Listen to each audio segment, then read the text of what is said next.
Hello everyone, welcome you all on my YouTube channel HSC teacher academy. मैं रीमा आप सभी का हार्दिक स्वागत करती हूँ अपने चैनल एचएससी टीचर एकेडमी में। फ्रेंड्स, पिछली क्लास में हम पढ़ चुके थे history of home science, introduction of home science, history of textile science, introduction of textile science. आज की क्लास में हम पढ़ेंगे क्लासिफिकेशन ऑफ फाइबर, यानी कि रेशे का वर्गीकरण। तो रेशे हमें कहाँ कहाँ से कैसे कैसे मिलते हैं, तो चलिए आइए देखते हैं। रेशे को दो भाग में वर्गीकृत किया गया है, दो पार्ट में डिवाइड किया गया है। एक पहले को कहते हैं प्राकृतिक रेशे और दूसरे को कृत्रिम रेशे, यानी कि वे रेशे जो हमें प्रकृति प्रदत्त प्राप्त होते हैं, जो प्राकृतिक तरीके से रेशे प्राप्त होते हैं, उन्हें हम क्या कहते हैं, प्राकृतिक रेशे या फिर नेचुरल फाइबर भी उसे कहते हैं। वो फाइबर जो हमें कृत्रिम रूप से बनाते हैं, विभिन्न केमिकल तत्वों को मिलाकर के केमिकल रिएक्शन के द्वारा बनाते हैं, अपनी आवश्यकता के अनुसार बनाते हैं, उसे हम कृत्रिम रेशा या फिर आर्टिफिशियल फाइबर भी कहते हैं। और इसे मैनमेड फाइबर भी कहते हैं, मानव निर्मित रेशे कहते हैं, क्योंकि इसे मनुष्य अपनी आवश्यकता के अनुसार विभिन्न केमिकल सब्सटेंस को मिलाकर के केमिकल रिएक्शन के द्वारा रेशे को बनाते हैं, इसलिए हम इसे क्या कहते हैं, आर्टिफिशियल फाइबर यानी कि कृत्रिम रेशे भी कहते हैं। आइए देखते हैं नेचुरल फाइबर को कितने पार्ट में डिवाइड किया गया है। तो नेचुरल फाइबर को हम तीन पार्ट में डिवाइड किया गया है। पहला है आपका वानस्पतिक रेशे, दूसरा है प्राणिज रेशे, तीसरा है खनिज रेशे। ठीक है, तो ऐसे रेशे जो हमें पेड़ पौधों से प्राप्त होते हैं, वनस्पति तरीके से प्राप्त होते हैं, उसे हम क्या कहते हैं, वानस्पतिक रेशे। ऐसे रेशे जो हमें जानवरों से प्राप्त होते हैं, उसे हम कहते हैं, जीव जंतु या फिर जानवर से प्राप्त होते हैं, उसे हम कहते हैं प्राणिज रेशे। और खनिज रेशे जो पृथ्वी के अंदर खाद्यान्नों से खुदाई करने से प्राप्त होते हैं, उसे हम क्या कहते हैं, खनिज रेशे। वानस्पतिक रेशे को भी हम तीन पार्ट में डिवाइड करते हैं, क्योंकि पेड़ पौधों में बीज, तना और पत्ते ये होते हैं। तो बीज वाले रेशे कौन से होते हैं, तने वाले रेशे कौन से होते हैं और पत्ते वाले रेशे कौन कौन से हैं। तो आइए देखते हैं। बीज वाले रेशे जो है कपास और कपोक हैं, जो कि हमें ये रेशे बीज से प्राप्त होते हैं। ठीक है, बीज होता है, उसमें रेशा रहता है। तना वाले रेशे जो होते हैं, लीलन, जूट, हेम्प, रेमी, सन, मनीला, कोयार, ये जो होते हैं तना वाले रेशे होते हैं, ये हमें तने, पेड़ पौधे के तने से प्राप्त होते हैं। पत्ती वाले जो रेशे होते हैं, यानी कि जो पत्तियों से मिलते हैं, वो कौन है, पीना और सिसिल, यानी पीना और सिसिल पेड़ पौधे की पत्तियों से हमें ये रेशे प्राप्त होते हैं। ठीक है, सेकेंड है आपका प्राणिज रेशा या फिर एनिमल फाइबर।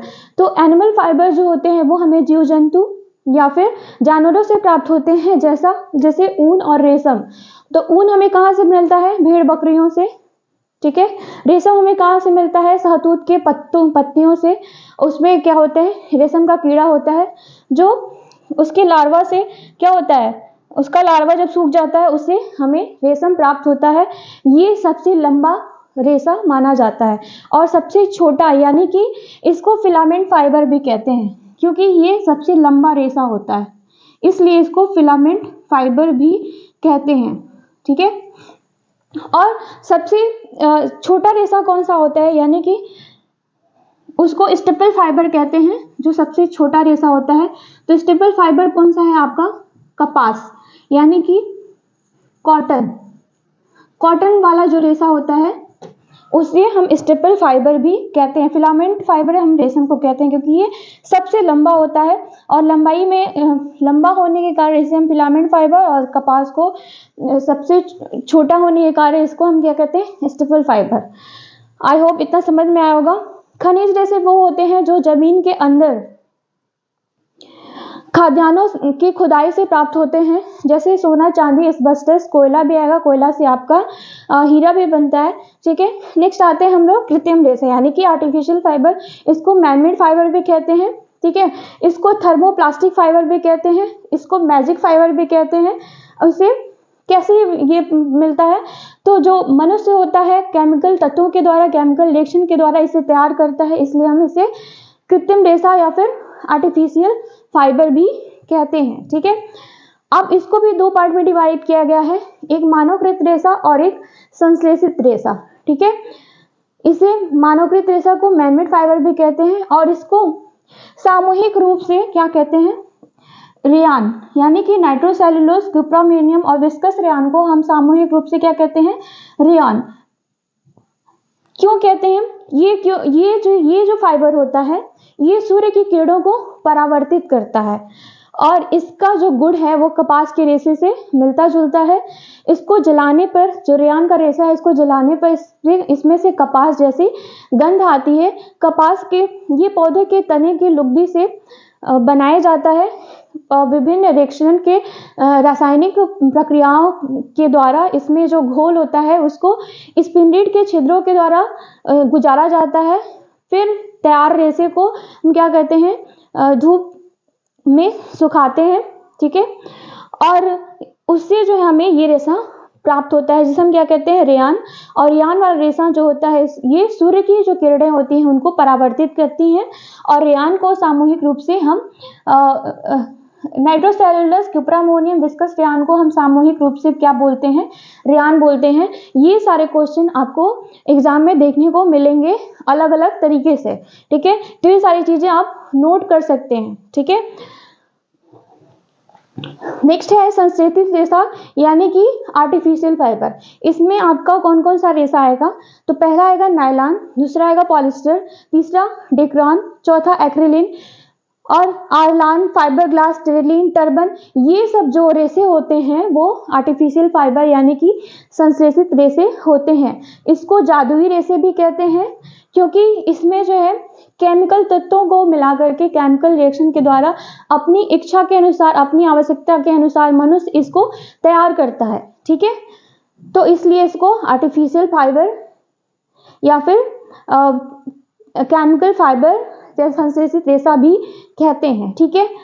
अब एग्जाम में आपके पूछा जा सकता है कि थर्मोप्लास्टिक फाइबर किसे कहते हैं? तो ऑप्शन आपका दे देगा, मैनमेड फाइबर को कहेंगे, सिंथेटिक फाइबर को कहेंगे, वेजिटेटिव फाइबर को कहेंगे, नेचुरल फाइबर को कहेंगे, एनिमल फाइबर को कहेंगे। तो आप किसका आंसर, कौन सा आंसर सही होगा? आपका संश्लेषित रेशा जो होगा वो हो जाएगा आपका मैजिक फाइबर यानी कि थर्मोप्लास्टिक फाइबर हो जाएगा, ठीक है। अब नेक्स्ट है, हम कुछ ऐसे पॉइंट्स है जो एग्जाम में भी पूछे जाते हैं। तो ये पॉइंट्स है, एग्जाम बूस्टर है आपका ये, किसी भी एग्जाम में, होम साइंस रिलेटेड किसी भी एग्जाम में पूछा जा सकता है। तो आप इसे नोट कर सकते हैं कि जो वस्त्र होता है यानी कि जो हमारा कपड़ा होता है उसकी लघुत्तम इकाई क्या होती है, यानी कि उसकी स्मॉलेस्ट यूनिट क्या होती है? तो होता है फाइबर यानी कि रेशा।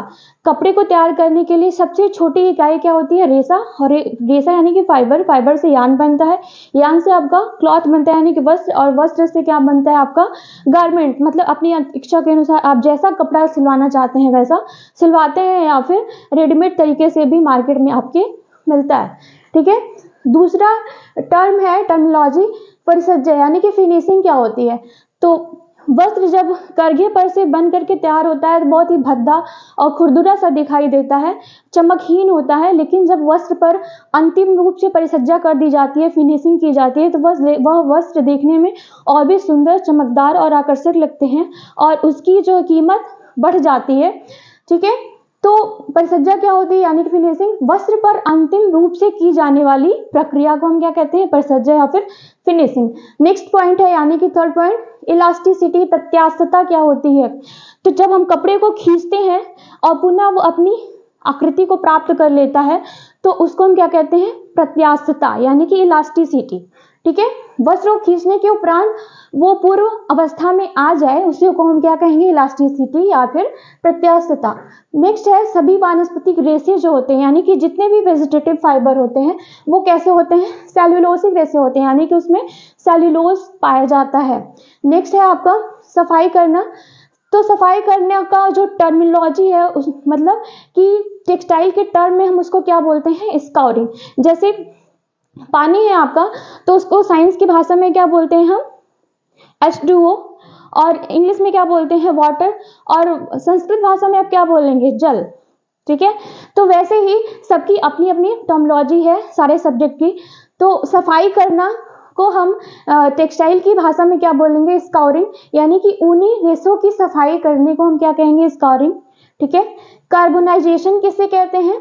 तो CH2SO4 डालकर ऊन की गंदगी को निकालना, CH2SO4 डालकर ऊन की गंदगी को निकालना ही क्या कहलाता है, कार्बोनाइजेशन। ठीक है, उसमें क्या डालते हैं, CH2SO4। ठीक है, नेक्स्ट टर्म है नमदा यानी कि फिल्टिंग। फिल्टिंग क्या होता है, तो ऊन के जो रेशे होते हैं उनमें क्या करते हैं, हम नमी देते हैं, यानी कि उसको हम भिगोते हैं, फिर उसमें दाब देते हैं, उसको नमी में जब वो भीग जाता है उस पर दाब देते हैं, फिर ताप द्वारा उन्हीं रेशों को आपस में उलझा करके वस्त्र बनाया जाता है, उसी को हम क्या कहते हैं, नमदा। ठीक है, उसको हम क्या कहेंगे, नमदा या फिर फिल्टिंग। ऐसे जो है ऊनी वस्त्र आपको मार्केट में देखने को मिलते हैं जो फर वाले होते हैं। ठीक है, आप देखे होंगे मार्केट में। तो फ्रेंड्स, ये रही आपकी क्लास, और इसके अलावा भी आपको जो भी टॉपिक पढ़ना है या फिर समझ में नहीं आया है तो आप कमेंट बॉक्स में कमेंट कर सकते हैं कि कौन सा टॉपिक आपको पढ़ना है। बाकी मैं जो तैयारी करा रही हूँ, जो पढ़ा रही हूँ, ये इसमें जो चीज़ भी आपको समझ में ना आए तो आप दोबारा से पूछ सकते हैं कमेंट बॉक्स से, मैं इसका आंसर दूंगी।